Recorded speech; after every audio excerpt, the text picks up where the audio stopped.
Hey guys, in the comment section, people are saying that you can't put the RPM arms on the version 5 or the EXB Kraton because the arm design is different.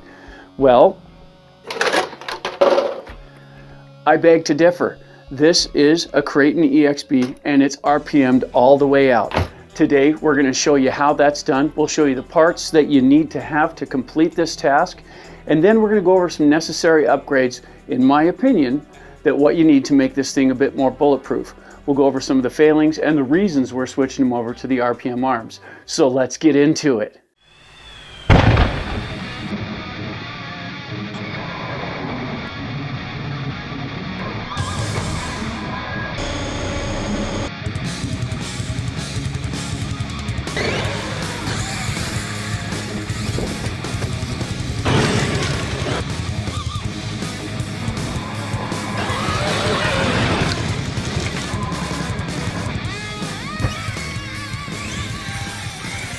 Okay guys, but before we get into the build, here's a list of the parts you're going to need, the part numbers, and roughly the cost you can get them for in today's market. Check this out.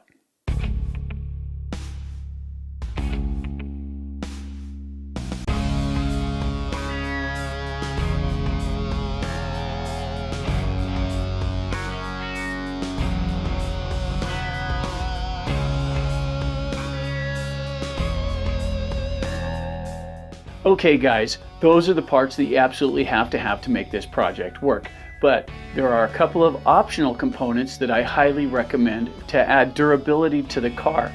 And they're something that I think you should actually look at. So have a look at this.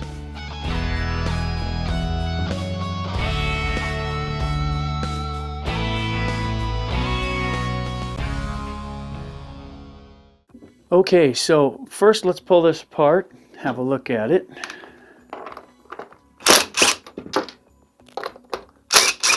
Down in here you'll notice this sway bar here, which is basically this component here.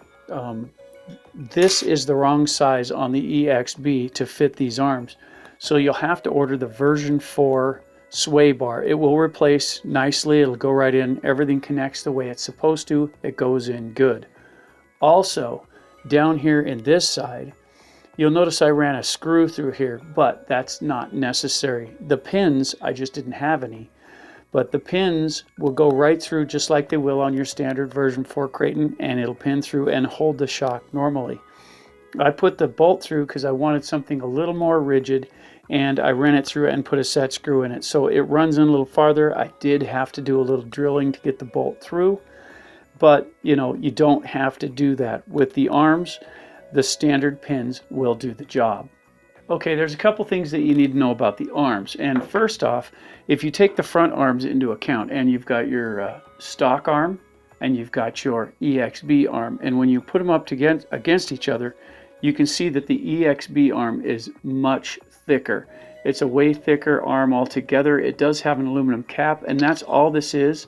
It's just a cap. It spins, it just pops off the top to contain that plastic in there, so that when you hit something, it doesn't destroy the plastic. This is a nice feature, but it's not overly necessary for durability.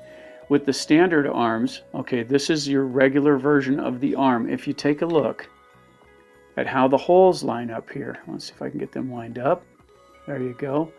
You take a look at how the holes line up. They're in the same place. So your pinholes here, your shock holes there, they're in the same position. So the arms will go straight on. There's no changes. They're the same all the way through. Even for the sway bar, if you take a look, the holes are in the same place. So the sway bars will go straight on the front, but that does not equate to the back. Okay, so the fronts are pretty much a direct replacement, and keep in mind the RPM arms are identical in layout to the version 4 arms, so they'll go straight on. Since the version 4 and the EXB arms are similar in where the holes are placed, everything goes straight on from one to the other. The back arms, on the other hand, are a different story, and although they are still thicker than the original, and keep in mind I have this up against the original arm. This is an original arm from a version 4. This is the EXB arm, and you can see the differences in them. But what really shines, line these up here for you, is when you line up the holes, you'll notice they're all in different places, and that's not a good thing. So this one here and this one there, those are for your sway bar. So the sway bar has to be a different style to fit these arms. Now, the one that fits this will fit the RPM arm with no problem. So the version 4 sway bar will attach to this with ease. Also, on the back side here where your shocks connect, it's a pretty simple thing to put the pin through that because that's the way it's designed, and the version 4 pin fits neatly in this, which means it'll fit neatly in the RPM ones as well. So that's something that you have to keep in mind. Just direct replacement, easy peasy, have the right parts. That's important. On the front, if you'll take a close look here, you'll see that the arms fit neatly in there. The same pins work. The push pin works to hold the shock in place. That all went really nicely. Now there is a difference here. With the front arms, you have this piece, and this aluminum cap is just that. It's a thin cap just to keep the plastic from spreading when you have an impact. So that's a nice feature. However, it's not mandatory. So on this, when you go to thread this in, keep in mind that these balls here from the EXB are fine thread, and the ones that go in here, they have that nice fine thread which holds really well, and it's got a good grip to it. On these ones, when you use the version 4, these are a coarse thread. Normally this coarse thread's in. However, the fine thread does go in really nicely. There is a trick to it, however. Okay, so this is the front hub carrier that comes on the EXB, and it is a piece of plastic that has a tendency to fail right across here. That's not a huge issue for the arms, because if you want to run these, just get used to replacing them, because they do fracture across here relatively easy. Those balls pop out on a regular basis. However, with the other ones on the EXB, they're fine thread and not coarse thread. Now this is a coarse thread one, but that's not the point here. The idea is, in order to get the fine thread ones to thread in, normally you take a tool, and it'd be one of these, and you get it in there and you try and thread it in. And it can be difficult to hold it just right and get that fine thread to work, because it's so much harder to get the fine thread to take. There's a real trick to that, and the fine thread ones will go straight in.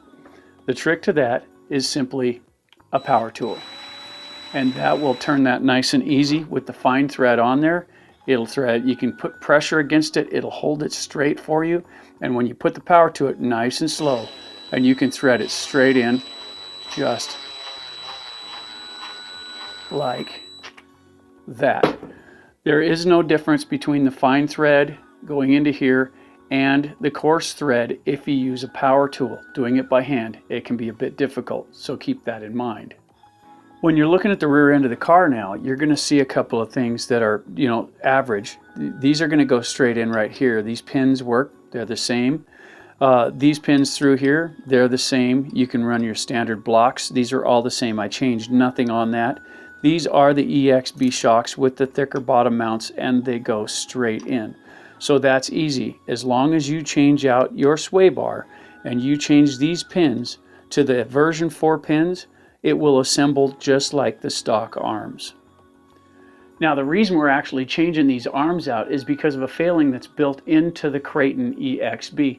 And they are having this problem on the EXB Mojave as well. And the problem is the arms flex up and the drive shafts pop out. And when you flex them, you can see the balls pull away from the differential on the drive shafts. And I checked this out.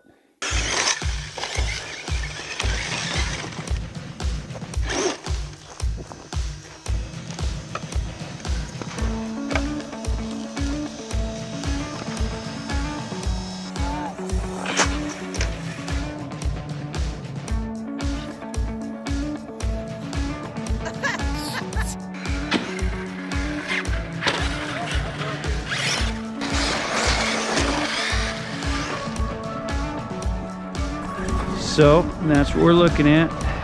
Popped out both of the front drive shafts. It's stuck to the ground.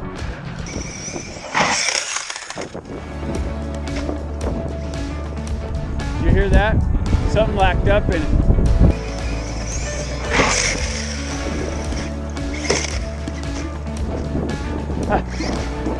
I lost the front something or other in there. All right, so now you've seen footage of how fragile this is. You know, every time I've taken this thing out, I've had some sort of drive shaft issue, mostly in the front. It pops them out every time. This thing right here, it'll flex and it pulls this ball out and they just come loose, and it's just not a good design. Now check out some footage of this car with the RPM stuff on it.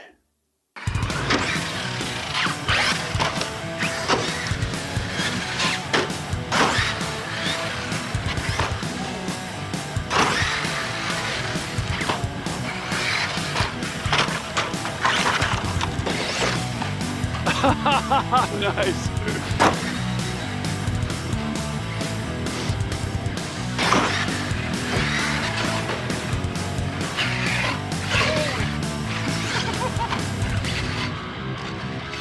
Ah, turtled them both.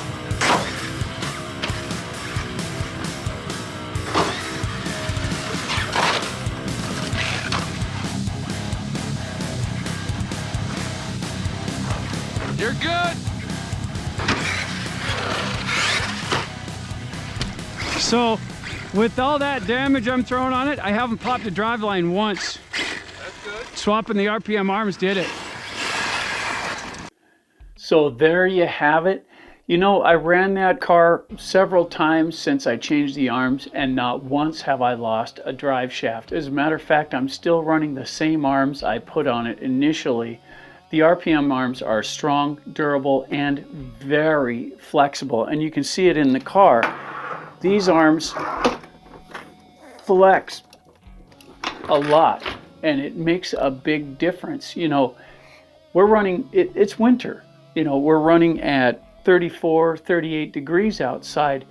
The big jumps that you've seen, that was cold as hell outside, and this car didn't break any plastic parts. That outing, we did lose the servo saver, but that's something that can happen at any point.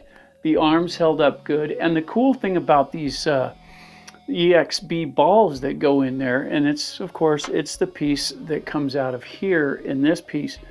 The cool thing about those is the fine thread doesn't seem to back out. Now, by this time, I would always be tightening up the coarse thread ones, but the EXB ones are still tight, so that's cool. Aside from that, what we're really looking at is durability. You know, these new arms, they're more limber than the factory ones, which is nice. It doesn't impart quite as much damage to the car. It takes it up in the arm, and the arms are limber enough to handle it. So in my opinion, that's a good thing. And keep in mind, this is all my opinion, guys. If you see it another way, cool. What works for you works for you. This is what works for me. Also, since we're talking about durability, there is a weak point, and that is simply these outdrives for the front. They break across here every time, and I have an improvement for that, and that is simply running these. And these are, they're billet aluminum, they're really strong. I'm not afraid to dive off anything with these, and I have yet to break one, so good upgrade there. On the second part, we're looking at more than just that. One of the hard things about it is, if you take a look, and I've talked about this in other videos, but if you take a look at the wing mount itself, these things are brutally strong. I mean, they don't give. These are the stock ones that come on the EXB. And the problem is, and like I say, we've talked about this before, but when you impart damage here, impact, it pries on those, and they're so strong that it actually can break components within the car itself. And what you really want, at least my opinion of this is you want the wing to take that up. I would rather break a wing than something deeper inside the car. And with these, and this is what we're doing now, we're switching over to the RPM ones as well, and these fit all of the 6S platform cars. The cool thing about it is it becomes pliable. You can twist it, you can bend it, and it doesn't put that energy into the car. It absorbs it in the wing mount. Huge bonus. And if you get a chance to add something in the back, a bumper or a wheelie bar, anything to protect that wing, that's a bonus too. So to sum this all up for you guys, it really comes down to what makes the car handle and hold up the way you like it. I like my cars to be squirrely.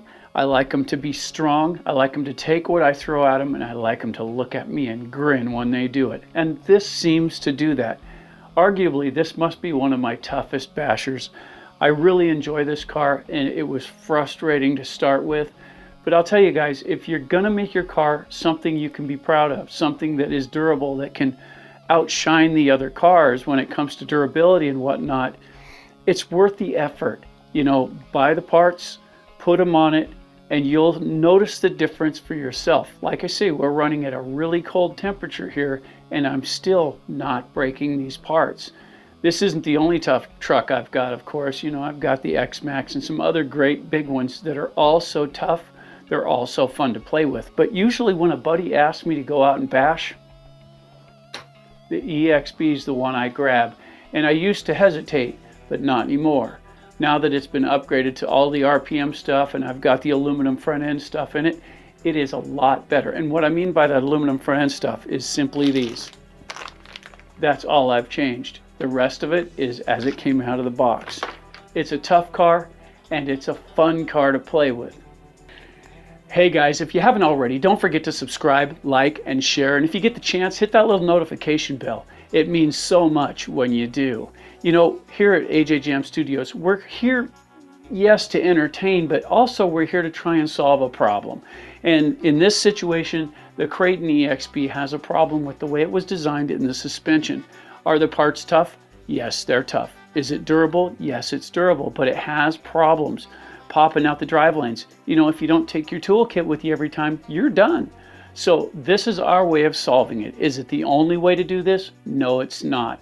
Is it the best way to do this? You know, I really can't speak to that. What I'm saying is it works for me. And if you're stumped and don't know what to do, maybe you can try this, and just maybe, it'll help you too. So I'm AJ with AJJAMStudios saying, keep bashing, guys.